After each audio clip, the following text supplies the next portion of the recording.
In today's video, we're going to be framing a stamped image.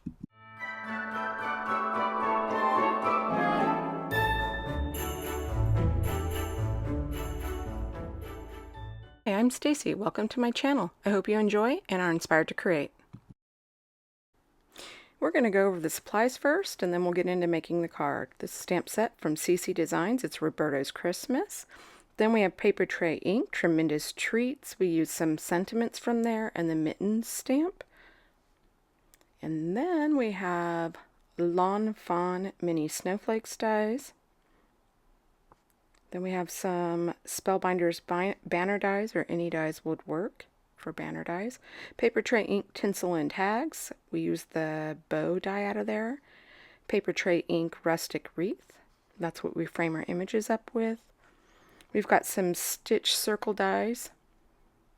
Then we have Lawn Fawn stitch rectangles and the Yuletide cheer paper pad from Hobby Lobby. So I'm going to start with the coloring.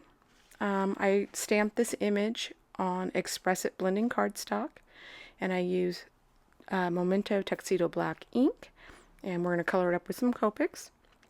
And I just thought she was a super cute image, and that Yuletide cheer paper pad had some really cute Christmas light paper, and that's where I chose my colors from. So when I saw this image, I picked it first, and then I looked to see what I had in my stash that went with this image.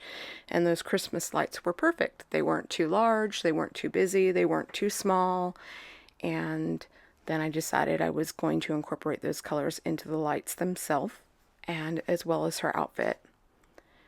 And I believe I'm coloring from my darkest to my lightest, and then back to my darkest. And I'm just putting a shadow where she has a highlight in the center of her face.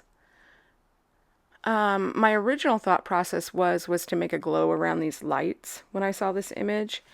But as I colored her up, I chose not to do that because I didn't do my work ahead to make sure that that glow was going to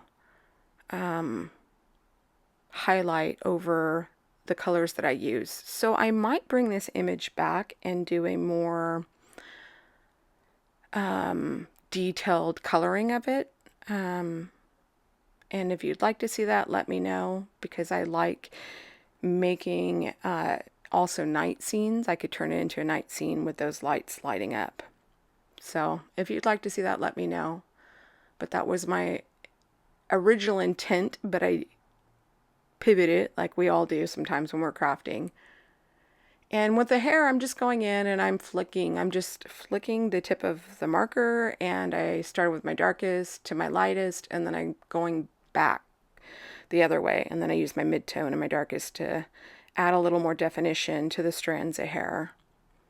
And if you're struggling to see those, what you already have there with your darker colors when you go over it with the light color, let it dry and they'll come through more, and then add the flicks. And darken those strands back up. Now for yellows, I like to use violets underneath it to help shade. I think it gives a more interesting shading and a more in-depth contrast shading too. So under the yellow. And I've said this before in my videos, it's complementary color, so it doesn't end up being a violet or a purple color. So give it a go if you haven't tried it before. You might like it. And then as I was coloring up this image, I thought, let me do the drop shadow first. And that's what I'm doing. I wanted to shade like those lights were lighting up, and it was casting a shadow behind her, and then I go in and color the rest of her up.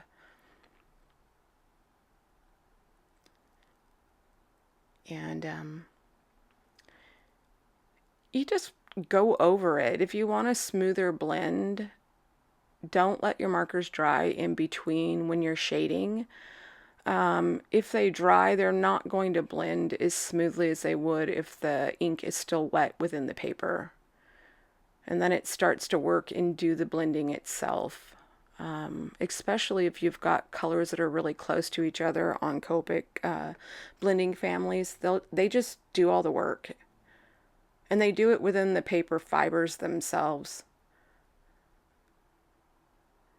And so I just wanted to go in with some softer colors. That's what I tried to do. Don't know if I was super successful, but the paper from Hobby Lobby in those lights are really not your traditional greens and reds and blues, or, you know, I think it's like a tealish blue in there that you typically get. So I tried to pick markers that were a little bit softer, a little less saturated. So they're, to me, they're desaturated colors. And this image is pretty small, so I mean it's larger than some of the images that we color. It's a little smaller. You don't have to use a ton of colors, right? I think I use, you know, besides the skin and hair, which to me are neutrals, I use 4 other colors, family colors, right? So it's the yellow, the blue, the green, and the pink. And that helps to simplify things. You're seeing me count so that I make sure that they're all spaced out. And I don't have a pink bulb next to a pink bulb or green next to green. For the most part, they probably overlap and maybe a little bit, but that's what I was doing there. And if you wanted to, for the star on the top there, you could just use if you have like a gold marker. Sometimes we have gold paint markers that we sign, or gold gel pens that we sign or write in our cards, our Christmas cards with, to make them more festive. You could just color that star in with that.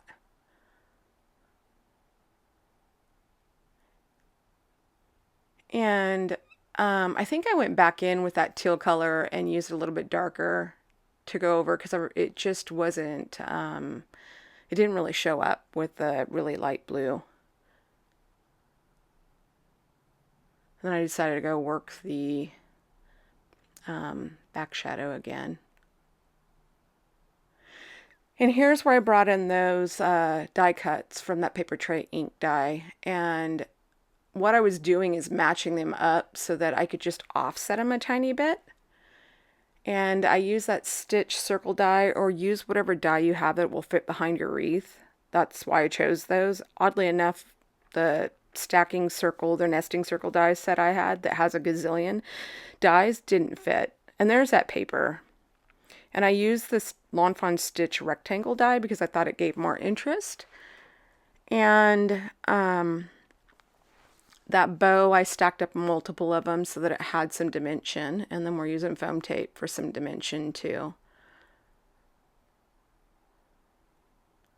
So see how that paper in the background just adds a little bit, but it's not so busy that it takes from the colored image.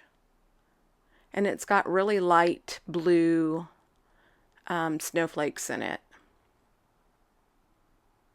Even the red isn't like a super deep red. That's why I didn't choose a deep red for the bow. In those, I'm using the snowflakes to draw interest from the top of the card so that it carries down to the other side of the card with a sentiment. And it just helps frame that image, but it carries your eye across the entire card.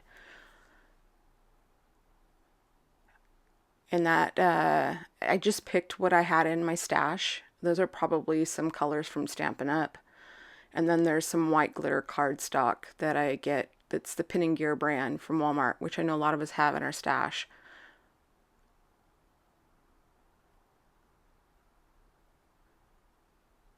And I made sure to layer up those snowflakes, just, you know, so they're little clusters. And of course, you always got to sparkle it up. And I'm adding it to the lights. I believe I added it to the stars. And then I come in with some glossy accents in that little bottle there. And I'll put it on the lights and her eyes.